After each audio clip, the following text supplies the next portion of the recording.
উনি নির্দল হয়ে চুঁচুড়ায় দাঁড়ান, আর আমিও নির্দল হয়ে দাঁড়াবো। যদি রচনার চাইতে বেশি ভোট না পাই, আমি ন্যাড়া হয়ে মাথা সারা হুগলি জেলা ঘুরে বেড়াবো। দল যেভাবে নির্দেশ দেবে সেইভাবে হবে। রচনায় কি উপসংহার লিখলেন এবার অসিত? যে অসিত বিগত 4 দিন আগে পর্যন্ত রচনার বিরুদ্ধে ক্ষোভ উগড়ে দিয়েছেন, সরাসরি চ্যালেঞ্জ ছুড়লেন, তিনি কি এবার যুদ্ধে ক্ষান্ত দিলেন?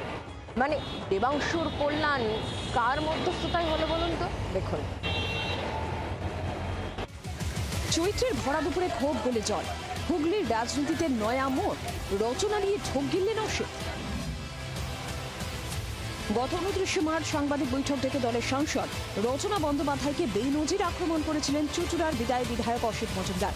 বলেছিলেন দেবাংশু হারবে যদি তাঁর হয়ে রচনা প্রচার করেন।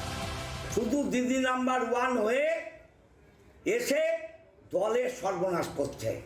গ্রামের মানুষ ও দিদি নাম্বার 1 ফোরাম দেখে একটু ভোলে, শহরাঞ্চলেও যেখানে যাবে সেখানে তৃণমূল হারবে।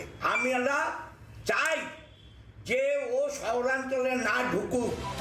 রবিবার থেকে শুক্রবার এই 5 দিনে উলট পুরাণ, অসিতের মুখে রচনা নিয়ে অন্য সুর। টিকিট ঘোষণার পর থেকে আপনি এবং রচনার মধ্যে নানান বিতর্ক, সেই বিতর্ক কি থামলো অবশেষে? দেখুন, ওটা একটা অধ্যায়, সে অধ্যায় সমাপ্ত হয়েছে।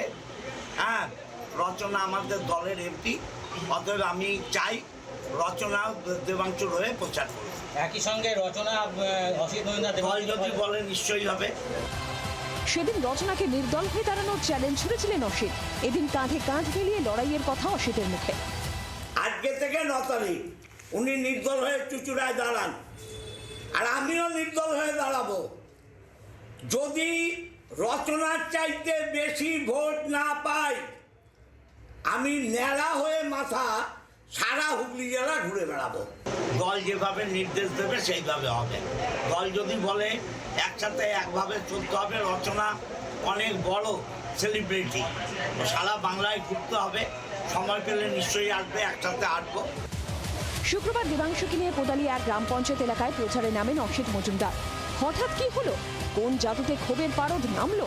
তৃণমূল সূত্রে খবর, অসিতের অভিমান ভাঙাতে আসরে নামেন শ্রীরামপুরের তৃণমূল সাংসদ কল্যাণ বন্দ্যোপাধ্যায়।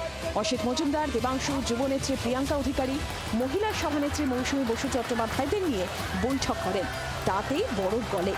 রচনা অসিতের সংঘাতে শুরু গত বছর জুলাইতে।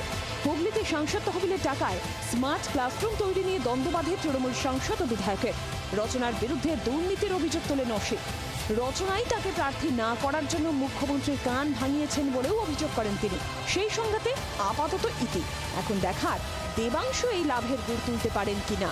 বিধান সরকারের রিপোর্ট, জি 24 ঘন্টা। বাংলার আওয়াজ, বাঙালির আবেগ, জি 24 ঘন্টা।